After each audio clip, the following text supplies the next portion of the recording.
અમદાવાદમાં colour dyes અને કેમિકલના વેપારીઓ સાથે કરોડોની ઠગાઈનો મામલો સામે આવ્યો છે, જેમાં આર્થિક ગુના નિવારણ શાખાએ 2 આરોપીઓની ધરપકડ કરી છે.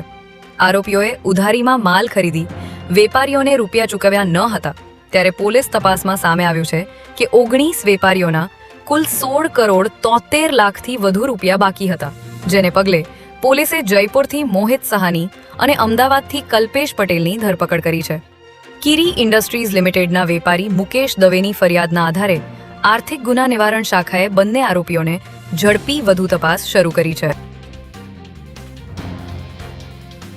વડોદરા શહેરના સૂર્યનગર તરસાલી બાયપાસથી ધન્યાવી તરફ જવાના રસ્તા પર આવેલા એક રિપેરિંગ કારખાનામાં ઉભેલી લક્ઝરી બસના ઓટોમેટિક દરવાજામાં 7 વર્ષીય બાળકનું ગળું ફસાઈ જતા મોત નીપજ્યું છે.